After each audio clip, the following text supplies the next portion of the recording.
Witam serdecznie wszystkich widzów mojego kanału. Przedstawiam tutaj samczyka. Kto ogląda filmy, może nieraz już go widział.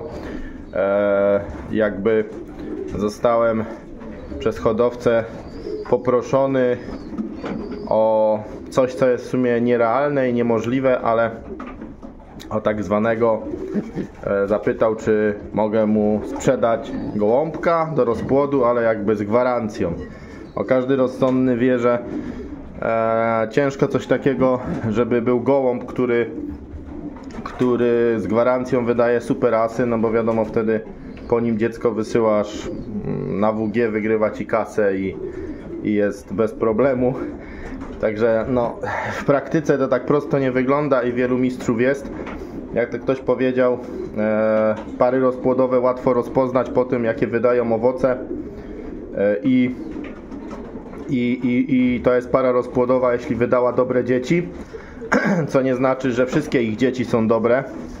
Wszystkie dzieci są tak samo dobre i wszystkie dzieci wszystko wygrywają, ale hodowca był bardzo uparty, mam mu pokazać samca z gwarancją. Powiem tak, ten samczyk wydał 3 lotniki oddziału. W 2017 roku wydał pierwszego lotnika oddziału, potem w 2011 białe obrączki, mi się to myli, w 2021. Także jest to jeden z moich kubusiów, syn starego kubusia. Mam kilka tych braci na rozpłodzie. Jego brat też wydał super lotniczkę. Jeden brat, drugi brat, trzeci brat. A ten konkretnie wydał pierwszego lotnika i później 2 jeszcze lotniki w 2011 roku. Tam numer w zeszycie bym sprawdził, jak ktoś by chciał zapytać o szczegóły. I potem wydał trzeciego lotnika oddziału, przy czym pierwszy i drugi też był mój. To było 2 lata temu, żeby dat nie mylić. Wtedy to prezentowałem. Także samiec o tyle z gwarancją, że jeśli nie wydał 3 lotniki oddziału, jest z rodziny, co wydaje lotniki, no więc nie wiem, czy coś lepszego można zaoferować. Jest kilku jego braci.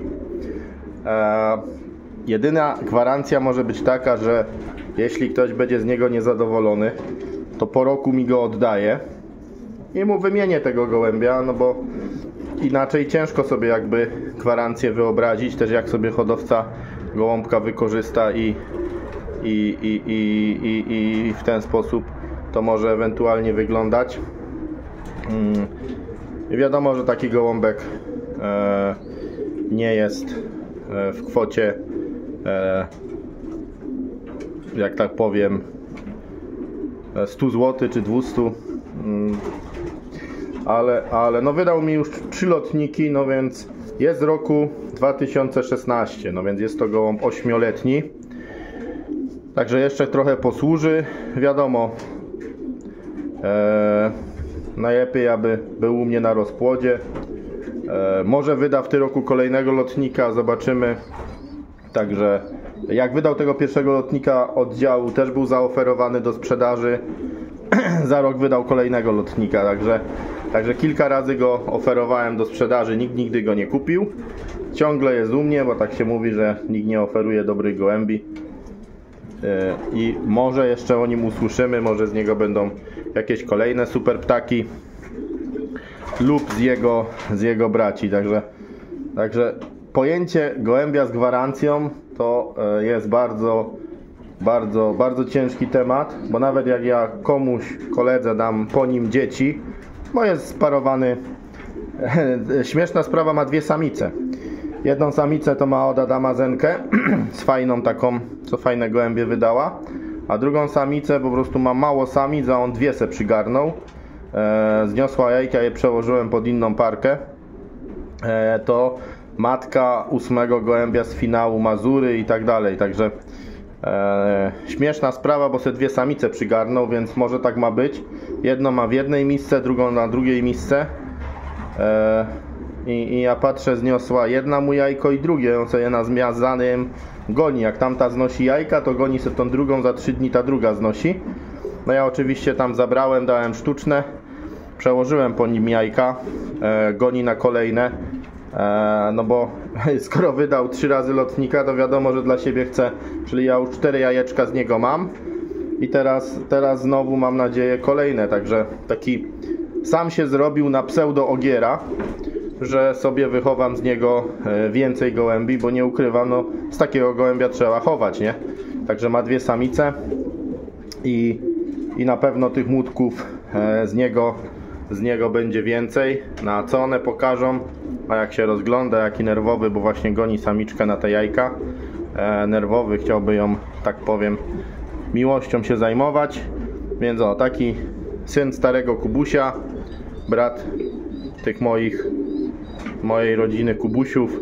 No, kapitalnie się te gołąbki sprawują. Także tyle na temat tu odpowiedzi hodowcy koledze na hasło gołąb z gwarancją. No to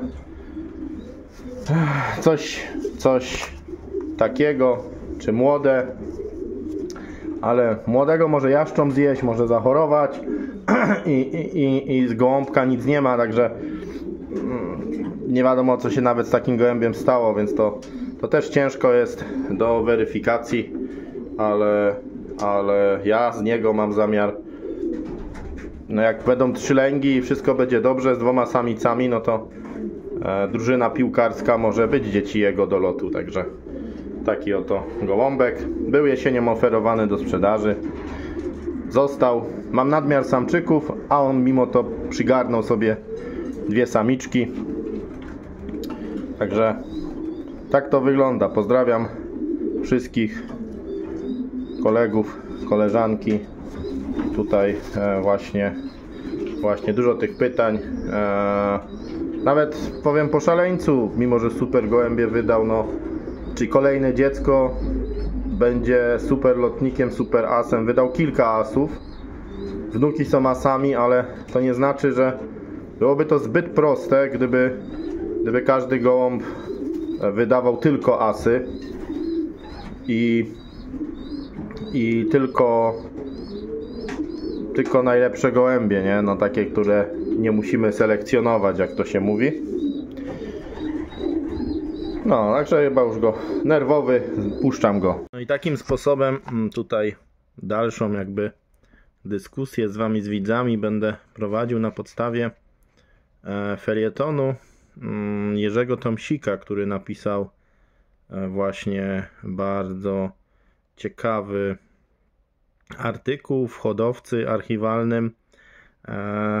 I tutaj zanim zacznę go przedstawiać, powiem jeszcze o takiej sprawie, że obejrzałem ostatnio właśnie filmik Manfreda, gdzie tam odniósł się do komentarza jednego z hodowców, bo odpowiadając mu na jego zaproszenie do konkursu, jeden z pseudo-hodowców napisał, że odnośnie wyboru gołębi i tego, czy są, jak można u kogoś wybrać gołębie, nie znając ich na podstawie wyglądu wizualnego czy trzymania w ręce, że można zajechać z takim selekcjonerem na targ i tam wybrać gołębie, które potem super będą leciały. I tutaj Many się odniósł do tego komentarza. Ja też może się jeszcze dodatkowo odniosę, bo jakby on się odniósł, wnioskuję z tego do komentarza, a nie jakby do mojego filmiku, że tam, bo to oczywiście nie ja powiedziałem te słowa, tylko komentarz ktoś taki zamieścił. I ja też mógłbym w sumie tu dopowiedzieć, no można jechać na targ, tylko pytanie, czy na tym targu są na tyle wartościowe gołębie, że ten selekcjoner cokolwiek by tam wybrał, który załóżmy, że zna się na tej selekcji, być może by nic wartościowego na tym targu on nie znalazł i mógłby wrócić z pustymi rękami. I myślę, że dopuszczam możliwość taką, że no, gubią się też dobre gołębie i jest możliwe, że znalazłby też coś, co jest szansa, że będzie wartościowe i na przykład czasami jakieś perełki się trafiają, więc być może gubią się też dobre gołębie, więc Tu nie chodzi nawet o gołębie, które sobie chodzą w mieście po rynku, tylko na przykład na targu, gdzie może być gołąb złapany, którego no chwilowo jakieś w czasie lotów perturbacje zmusiły do przerwania. Został często złapany w jakieś sidła, miał chwilowy kryzys, jest dobrym gołębiem. Niejednokrotnie się słyszało o gołębiach, które były podstawą hodowli, a na przykład zostały z pierwszego lotu czy w młotków przywiezione do domu, bo zaginęły na lotach. Potem się okazały super lotnikami, wspaniałymi. Przykład taki to na przykład gołąbek, o którym słyszałem z linii Szelensów, National 1, który podobno zaginął za młódka, a potem był super lotnikiem, a został przywieziony wcześniej z jakiegoś tam lotu, na który nie wrócił do domu, a później był świetnym lotnikiem i rozpłodowcem. Może gdyby go ktoś na targ wziął i w tym szczęśliwym momencie trafił ktoś, nie oddał, a sprzedał na targu i byłby tam jakiś selekcjoner, być może by go wybrał, ale to dużo zbiegów okoliczności. Ogólnie wiadomo, że raczej więcej złych gołębi się gubi i raczej szukanie gołębi na targu, oczywiście się tu z logiką wypowiedzi Manfreda zgadzam, nie znajdziemy, chociaż może jakieś pojedyncze rodzynki i myślę, że akurat z tym się można zgodzić, jakieś pojedyncze rodzynki zawsze się mogą trafić i wyjątki. Na pewno jeśli taki selekcjoner idzie do jakiejś hodowli wybierać dobre gołębie, to jeśli to jest dobra hodowla, która ma wyniki, czyli jakby papier, wyniki, listy konkursowe, zwycięstwa potwierdzają, że tam są dobre gołębie, to tylko trzeba je jakby wyłuskać, znaleźć, to łatwiej znaleźć te dobre gołębie i jakby ma szansę w dobrej hodowli wyłuska te dobre gołębie, które potem dają super podwalinę do hodowli.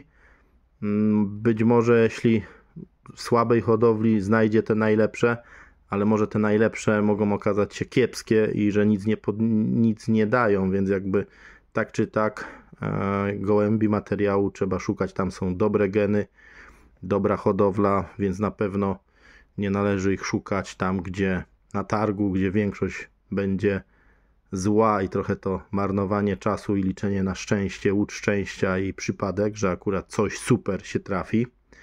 A poza tym kwestia uczciwości tu, że nie wspierajmy łapania gołębi i handlu i kupowania tipesami przez łapaczy, którzy na targu właśnie dzięki temu, że ktoś szuka te gołąbki po parę złotych, tipesy o złotówkę taniej, a sami sobie robimy problemy, bo jakby popyt nagania podaż i odwrotnie, i jak jest zapotrzebowanie, są chętni, którzy kupują te gołębie, no to też będą łapacze, które będą je łapać prędzej. Jeśli w uczciwy sposób ktoś wyśle komuś gołębia, da karteczkę, zadzwoni, to prędzej może się nawiązać przyjaźnie i dorobić tego materiału, bo że tak powiem, kontakt z dobrym hodowcą jest też bardzo wiele wart, oprócz tego materiału hodowlanego, więc jakby wiadomo, przesada to, żeby szukać na rynku, bo po prostu na rynku jak nie ma dobrych gołębi albo wybierze tego najlepszego, to ten najlepszy może się okazać i tak za słaby na to, co jest w przeciętnych hodowlach, nie mówiąc już o bardzo dobrych, żeby tym rywalizować. Więc kryteria selekcji gołębi, selekcja jest bardzo ważna, wybór lotników i tak dalej. I tutaj w tym artykule jedną z rodzajów selekcji gołębi jest ocena manualna, jak Tomsik pisze, trochę streszczę jedne sprawy. I on tutaj napisał taką ciekawą rzecz, że najprościej jest w ocenie na manualnej wyszukać oczywiście też te piękne gołębie, ale nie o to chodzi. Chodzi nam o wyszukanie walorów dobrego lotnika. I tu jest właśnie też ciekawa taka sprawa, trochę może chaotycznie, ale tak, że najłatwiej wyszukać dobre rozpłodowce, ponieważ je poznajemy na zasadzie ich owoców, czyli po owocach poznasz dobre rozpłodowce i para rozpłodowa, która przez 2 lata nie wydała nic wartościowego, przestaje być parą rozpłodową, czyli jak to jedni nazywają, są pary rozpłodowe i są pary kandydaci na pary rozpłodowe. I jeśli para wydaje dobre gołębie, to po prostu dzieci świadczą o tym, że dzieci tej pary, że to jest para rozpłodowa, ponieważ te dzieci się dobrze sprawują, co nie znaczy, że wszystkie dzieci z tej pary muszą super lecieć. Wystarczy, że ta para ma dzieci, które dobrze lecą, ale to nie oznacza, że też każde dziecko będzie super, bo to byłoby zbyt proste. Jeden brat będzie leciał, drugi z gniazda niestety nie będzie leciał, bo te geny gdzieś się tam rozprzestrzeniły w inną stronę i rodzeństwo nie wszystkie będzie tak samo wartościowe. Oby jak najwięcej tego rodzeństwa było wartościowe, bo jeśli para wydała jednego gołębia, zdarza się tak, a potem już nigdy nic więcej, to też nie jest parą rozpłodową, po prostu jakiś tam przypadek, mutacja genów spowodowała, a często, z czego nie zdajemy sobie sprawę, tak powiem, związek na lewo, że tam na wiosnę często się gonią samiczki na jajka, samiczka sobie czempnie, a tu z boku intruz szybszy był i zrobił to, co trzeba i młode są nie po tym samcu, po którym myślimy i myślę, że dużo takich połączeń będziemy na gołębniku mieli. I teraz ocena w ręce. Właśnie kolega Tomsik pisze tu w artykule, że znał jednego hodowcę, miał przyjaciela w Holandii odnośnie tego właśnie, jak ktoś tam podważa to, czy można w ręce ocenić gołębie, czy jest tak zwany selekcjoner, to Tomsik pisze, że bywał w Polsce śpiący Harry van der Plas i był u kilku kolegów i to pisze no, znana postać i ceniona w Polskim Związku Hodowców, historyczna. Był u szwagra Tomsika, gdy absolutnie nic nie wiedział o jego gołębiach, a dostał do ręki jego najlepszego lotnika. Powiedział: tu masz gołębia, który ma na lotach do 400 km zdobywać i konkursy, a powyżej tylko czołowe nagrody. I ogólnie rozpoznał dobrego gołębia. Gdy zaś dostał nakrapianą samiczkę, podał mi ją poprzez głowy przyklejających się kolegów, mówiąc: daj jej ją do kuchni. Gdy powiedziałem dlaczego, chciałbym też czegoś się douczyć, odpowiedział: jest tak samo głupia jak idiota. Takie jest moje odczucie. I właśnie i w jaki sposób to robił, pojawiało się tajemnicze słowo: takie jest moje odczucie. Po prostu on miał jakieś cechy albo przeczucie i na podstawie tego przeczucia, jakiejś intuicji określał te dobre gołębie. Jego szwagier miał pretensje, bo uważał, że Harry został powiadomiony, co ma powiedzieć, ale nic podobnego. Ja tej samiczki absolutnie nie znałem. Mój szwagier na przekór wszystkim powiedział, że tę samiczkę pozostawi i udowodni, że ona w przyszłym roku będzie zdobywała konkursy. Niestety nie zdobyła ani jednego.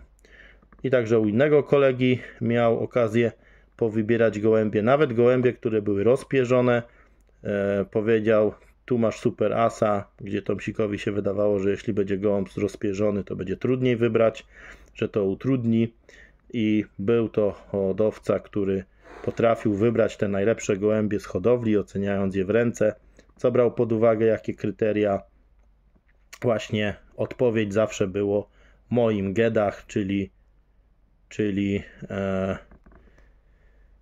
takie jest moje odczucie po prostu. I to była jego odpowiedź. W tej dziedzinie znawcą był nieżyjący Jeff Omens, z którym nawiasem śpiący Harry często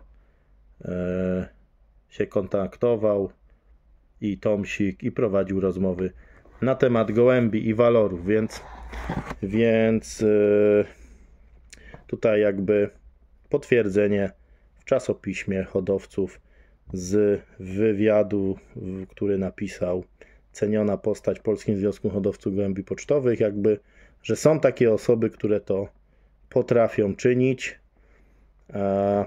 czy są uznawane za takie osoby, które potrafią te gołąbki najlepsze wybierać, jak to robią, mają takie odczucie i po prostu czują te najwartościowsze gołębie. Także sprawa ważna jest, że jeśli jest dobra selekcja, to w dobrze selekcjonowanej gołębniku, rodzinie gołębi, te geny, tych dobrych genów jest więcej, więc łatwiej wtedy dochować się dobrych gołębi. Na pewno jest mniej odpadów. Takie osoba, co ma te przeczucie, wiadomo, że łatwiej wybierze te gołębie w dobrej hodowli, wybierze to, co jest fajnego i wtedy jest większa szansa, żeby coś fajnego z tego było, niż z hodowli słabej, bo i z dobrej hodowli są słabe gołębie, ale jechanie do słabej hodowli, wybierać gołębie, bo będziemy mieli przeczucie i nagle wybierzemy tego asa, jak tam nic super nie leci, no to raczej mało prawdopodobne, więc tak samo jeżdżenie na rynek, wybieranie gołębia praktycznie nie ma najmniejszego sensu. Tu jeszcze właśnie o tej selekcji, jak prowadzić wartościowo selekcję. Więc tu kolejno w artykule Tomsik pisze, i kolega Tomsik tu pisze o różnych właśnie cechach gołębi, że jedne są długowieczne, jedne długo płodzą, na przykład inne krócej.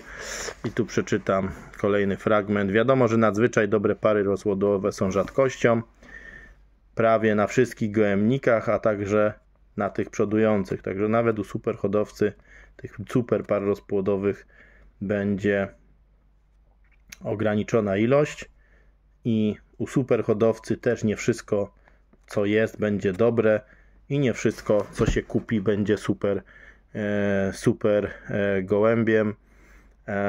Także to odnośnie właśnie gwarancji, że są pary, które wydają super materiał, ale może już czy wydają kolejnego super rozpłodowca, super lotnika, tak jak ten mój gołąbek wydał parę super gołębi, a czy wyda kolejnego, tak w sumie zacząłem, mój szaleniec wydał super dużo gołębi dobrych, no i zastanawiałem się, czy kolejne młode, które z niego uchowam, czy znowu się trafi jakaś gwiazda, mimo że tyle wydał, to człowiek zawsze się zastanawia. Tak było w 2021 roku, kiedy zmieniłem mu samicę i okazało się, że jakby nowy wystrzał był, bo znowu super gołębie się z niego wychowały. Kolejne to mnie jakby dodatkowo, bo tą rodzina cała leci, ale dodatkowo mając już tyle dzieci, po prostu z jednej strony aż to może za proste, żeby myśleć, że każdy kolejny gołąb, czy kolejne gołębie, że znowu asy będzie wydawał. No nie wiadomo, zawsze pozostaje. I sam się zastanawiałem, czy jest to możliwe, że wyda kolejnego asa. I okazało się, że wydał kolejnego asa. Teraz też są młode, które będą roczniakami lotowane. Zobaczymy, co w tym roku. I dalej mnie zastanawia, czy on wyda kolejnego asa, czy kolejne dzieci z kolejnych roczników, kiedy się starzeje, czy znowu z inną samicą, znowu wyda jakiegoś asa. Tak samo ten gołąb, który wydał mi te 3 lotniki i parę bardzo dobrych gołębi, wyróżniających się gołębi, czy wyda kolejnego wartościowego gołębia, czy to jest takie 100% pewne. Akurat jego bracia, mojego tego nakrapianego, 1, 2, 3 wydały super ptaki. Swoją drogą jego brat u mojego kolegi Zbyszka wydał samiczkę, która jako roczna zrobiła 9 konkursów, która wydała dziecko, które jako młode zrobiło 7/7 w tym sezonie. Nawet zdjęcie tutaj mam posłane, jak wygląda, z krzyżówki właśnie na Van Luna i cechy Van Luna bardzo widać, ale to jest jakby wujek, a tata to jest brat nakrapianego z początku filmu, którego tu pokazałem. A mówię, mamusia miała 9 konkursów jako roczna i tam jest pierwszą lub drugą roczną. Super konkursy, na młodą super leciała, na roczną jeszcze lepiej, a wydała Młódka, co robił 7 konkursów. Ostatni konkurs to był z Berlina, 500 km, lot dodatkowy na młode, także chyba Pyrzyce. W każdym bądź razie cały program plus dodatkowe loty w konkursie, niełatwe loty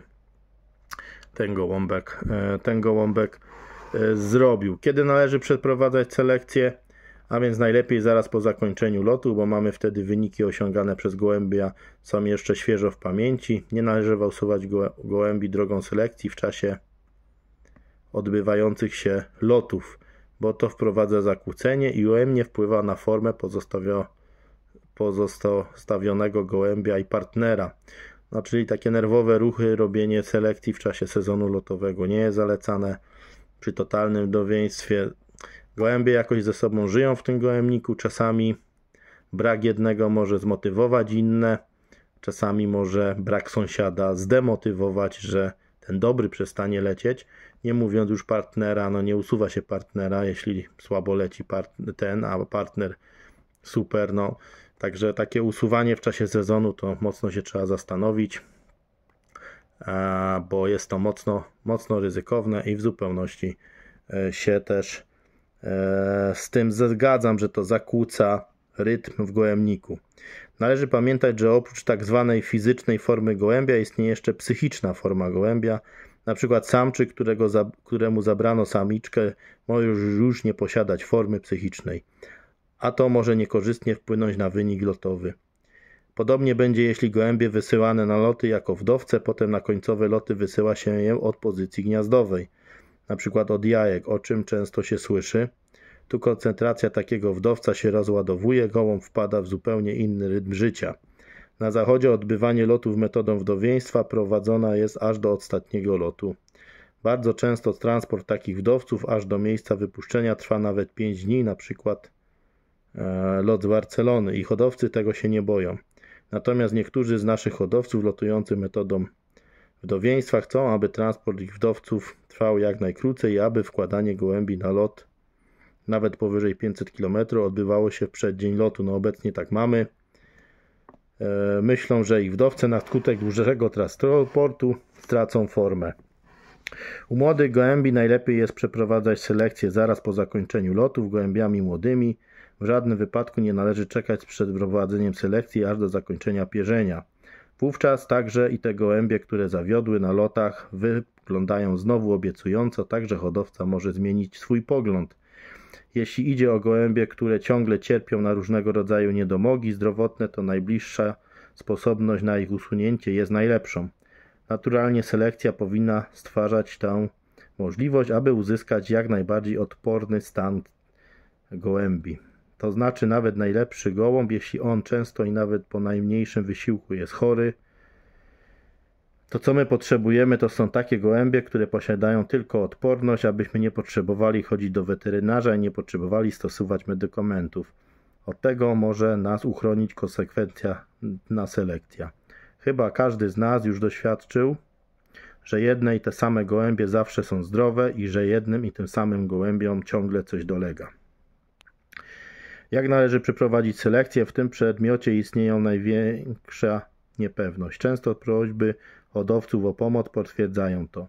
W zasadzie należałoby powiedzieć, że tu hodowca sam powinien posiadać te najlepsze możliwości oceny. On stale widzi swoje gołębie i powinien umieć sobie wyrobić zdanie o wartości względnie barku wartości swojego gołębia. Każdy obcy, choćby najbardziej doświadczony hodowca widzi tylko przelotnie danego gołębia i może go ocenił tylko na odnośny temat. Tymczasem wszystkim wiadomo, że gołąb w różnym czasie może się różnie przedstawiać. Właściciel gołębi widzi choćby podświadomie także pochodzenie gołębia i jego wyczyny. Tym niemniej początkujący i niedoświadczeni hodowca mogą pytać o radę i pomoc u doświadczonych i mających dobre wyniki hodowców. Na pewno nikt nie może ze 100% pewnością powiedzieć, że ten czy ów gołąb jest dobrym gołębiem, ale 80% mogą też być pomocne. Jednak przy każdej ocenie gołębia istnieją dwa różne aspekty, a mianowicie ocena chwilowej formy gołębia oraz skreślenie jego walorów sportowych względem rozpłodowych. Czyli, że może być super gołąb lotowy, może być słabym rozpłodowcem, ale też hodowca wie, czy na przykład samczykowi zgubiła się partnerka, potem słabiej leciał, więc wyniki lotowe nie zawsze muszą odzwierciedlać jego stan. Może być gołąb, ma mało konkursów, a na przykład od połowy sezonu, gdy dostał cele, dostał partnerkę, zaczął super lecieć, bo do tego czasu nie było celi, bo na przykład nie było dla niego miejsca, bo mieliśmy przepełnienie. Takie rzeczy wie hodowca i na liście, na kartce będzie pisało, że ma 3-4 konkursy, a będą to dobre konkursy, a hodowca będzie wiedział, jaka zmiana nastąpiła w tym gołębiu i też będzie inaczej decydował niż ktoś z boku, który sucho spojrzy na kartkę, na ilość konkursów i ewentualnie na rodowód, gdzie nie pamięta, jak wyglądały rodzice. Gołąb będzie miał cechy przodków, które super leciały. To jest właśnie najbardziej w ocenie. Dlatego ja uważam, że najlepszą ocenę własnych gołębi, selekcji, wybrania tych dobrych gołębi jednak mimo wszystko może zrobić hodowca. Chociaż czasami może być czasami znajomość gołębia i przodków może być na plus, a czasami może być oczywiście na minus, jak to w życiu, ale jakieś cechy przodków, które obcy hodowca nie zna, chyba że to jakaś rasa znana już od lat i jakieś tam cechy są poznane, czasami piórko białe, tak zwane markery, białe pazurki, jakieś charakterystyczne cechy powodują to, że na przykład wiemy, że nakrapiane z tej rodziny lecą i robią konkursy, a niebieskie do niczego się nie nadają. I niejednokrotnie takie są hodowle, że z góry już tak znają swoje gołębie, swój szczep gołębi, że wiedzą, że te gołębie o takich cechach będą lecieć, a gołębie o innych cechach po prostu niby są z tej samej rodziny, mają ten sam rodowód, tak samo wychowane, prowadzone, a nie lecą. Więc tutaj też odnośnie właśnie tego, czy ktoś potrafi te super gołębie wybrać, no to dla mnie jest tą wadą, że nie wiemy, jak ten gołąb się zachowywał na tym gołębniku, jakiego powodu robił konkursy, nie robił, znajomość jego przodków, jak wyglądały, znajomość tych markerów danej rodziny, czy ktoś posiada, ale jak są osoby, które po prostu mają przeczucie i potrafią, tego raczej negować się nie da, że są takie osoby, choć powiem, że na pewno więcej osób jest takich, które tego nie potrafią, bo samo to brzmi bardzo trudno, żeby był ktoś, kto spojrzy na gołębie i powie, które są super jasy. Tak samo, żeby powiedział ktoś, hodowca, które gołębie komuś sprzeda i będą masy i żeby to były gołębie, jak to się mówi, z gwarancją. Tu jeszcze odnośnie selekcji, forma gołębia objawia się tym, że gołąb jest zdrowy i w formie dłuższą część sezonu, no to ma szansę na konkursy. Jak nie jest w formie, to też tych konkursów nie robi. Forma gołębia objawia się tym, że w dotyku odczuwa się jego ciepłe oraz jedwabiste i oleisto-miękkie upierzenie. Dalszymi objawami są nabrzmiała i żywotna muskulatura, intensywne kolory oraz błyszczące i wyrażające energię oczy.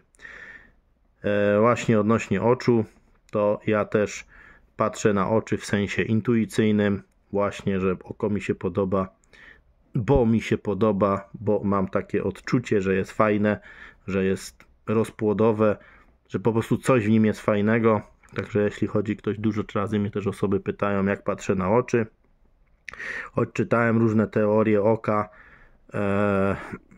i te zagadnienia, ale jakoś specjalnie się w to nie wgłębiałem. O zabarwienia tęczówki, oczy szklane, nieszklane, o to parowanie. Chociaż też właśnie przy parowaniu lubię posługiwać się parowaniem na oczy, na intuicję, więc też to są rzeczy właśnie niewytłumaczalne do końca, jak wybrać tego super asa Są osoby, które właśnie mają odczucie, dlatego go parują. Czemu paruję tą parę razem? To też na zasadzie czasami odczucia mojego, no bo tak mi wygląda, tak czuję, że będą pasować. Czy lubię to oko, bo mi po prostu pasuje. Zresztą o teorii oka też jest dalej przez kolegę Tomsika napisane, co myślę w następnym filmiku tutaj przedstawię, więc tutaj taka opowieść o selekcji, jak selekcjonować, jak wybierać te gołębie. Zapraszam do dyskusji w komentarzach. Pozdrawiam serdecznie wszystkich widzów mojego kanału. Pozdrawiam też imiennie Manfreda. Myślę, że jak się spotkamy, będzie o czym pogadać, a gołąbki w formie zabawy można oczywiście postarać się, tak powiem, wybrać i pobawić w zabawę, w selekcjonowanie tych gołębi tam na tej uroczystości Błaszczykowskiego, kiedy będzie organizowana impreza. Pozdrawiam jeszcze raz serdecznie wszystkich. Dobry lot. Napiszcie, czy chcecie o teorii oka usłyszeć. Jest tu przedstawionych parę zagadnień związanych właśnie z teorią oka. Jak będą łapki w górę, to dalszą część o teorii oka przedstawię. Dobry lot.